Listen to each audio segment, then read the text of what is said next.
Hey, it's EG. Welcome to the audio version of the Be Yourself Marketing newsletter. And if you haven't checked out the podcast yet, there are real conversations with entrepreneurs just like you, and they're building on their own terms because your best marketing strategy is the one you were born with. Find it wherever you listen. Now, let's get into the newsletter. Business lessons learned from a Meatloaf playlist. I'm about to share one of the strangest business claims you'll probably ever hear. And I realized it during another episode of my freezing cold money pit gong show of a property. Now, before you question my sanity, I promise I'm mostly still thinking straight. Ready?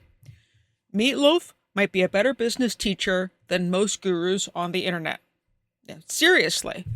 Ever since I got scammed tens of thousands of dollars from Sovereign Power in Southern Alberta, I've needed to pinch pennies to pay someone else for the same thing.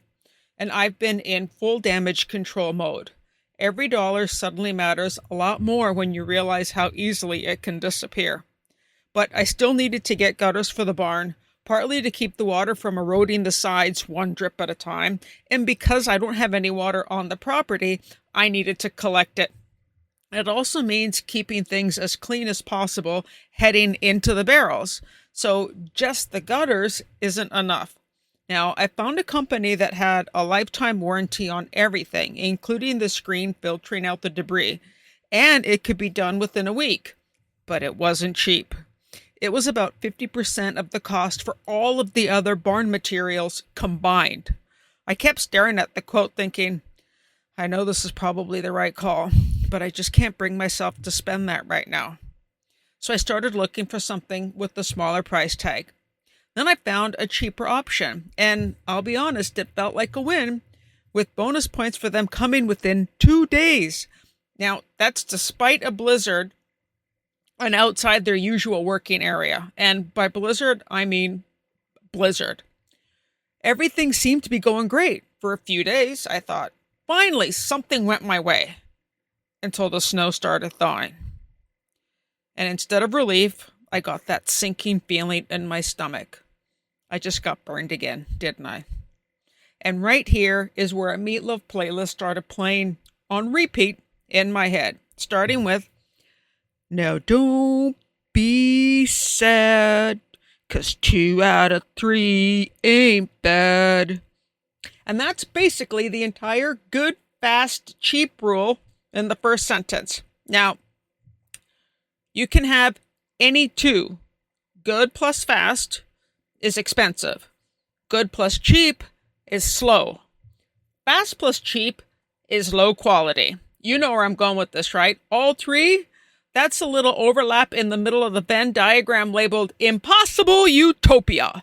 And I realized that I didn't just buy gutters. I may have bought one side of a trade-off that I didn't fully think through. Did I just pay for the cheap and fast version of a not good, bigger problem? Now, here's the part that most freelancers miss, especially when we're getting started, because 2 out of 3 really ain't bad. Now, option 1, good and cheap, not fast. This is where most beginners start, and where perfect and imposter syndrome quietly trap you. You keep your prices low and you give yourself time. But that also means fewer billable projects, earning less per hour, and when you add it up, often less than minimum wage.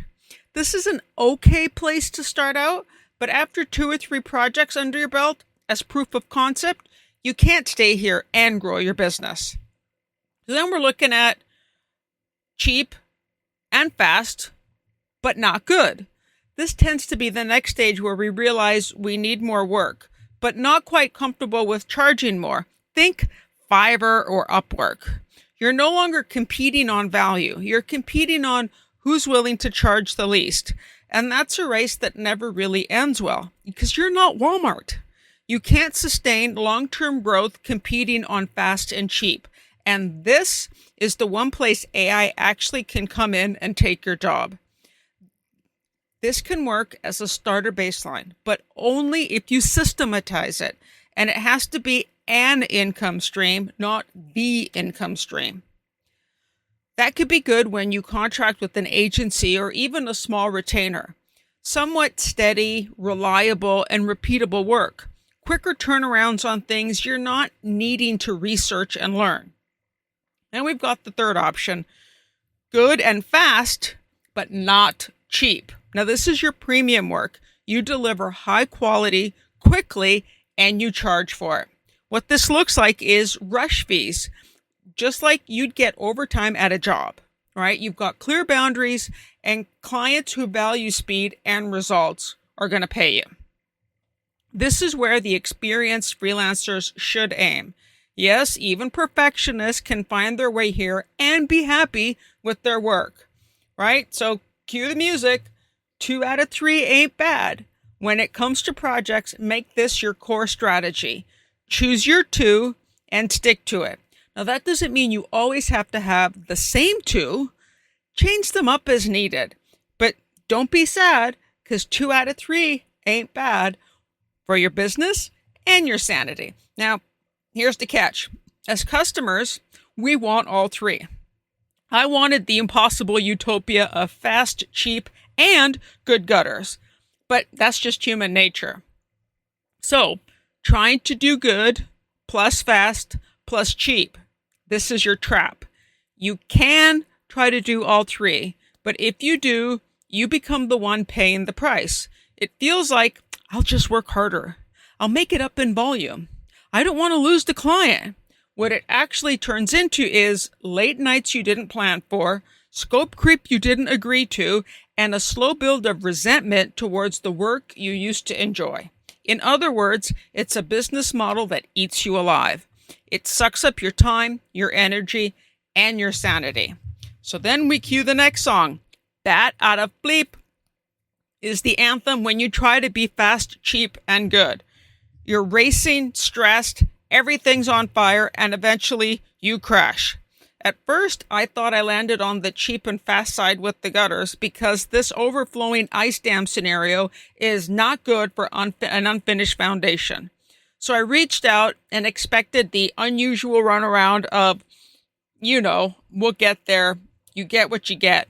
But instead, he replied almost immediately and literally came out the next day with help and extra downspouts for free. Now, it turns out that once those downspout sods, they were in pretty good shape, literally and figuratively. It could just be a case of too much water and not enough downspouts, or maybe the downspouts aren't big enough. Now, here's the thing with my particular unicorn scenario.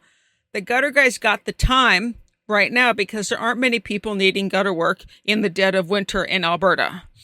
He was very intentional and clear on reminding me of the wait during summer months. Usually, he's going to be cheap and good.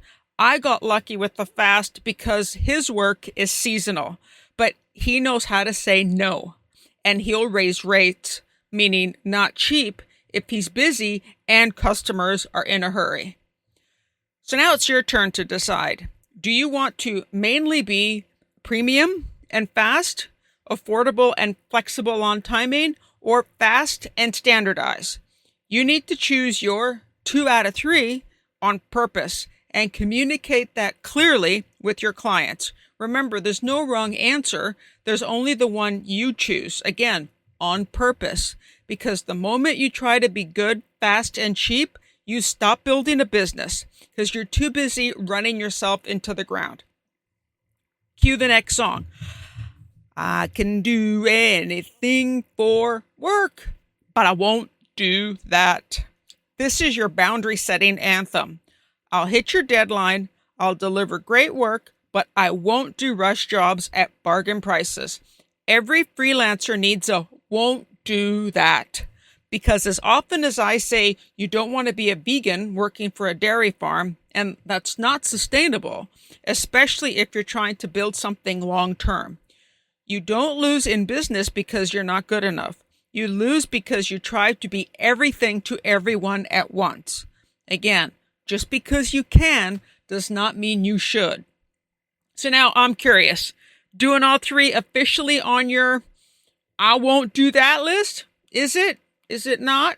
Also, be honest, how long is Meatloaf going to be stuck in your head now? Make it a great meatloafy week.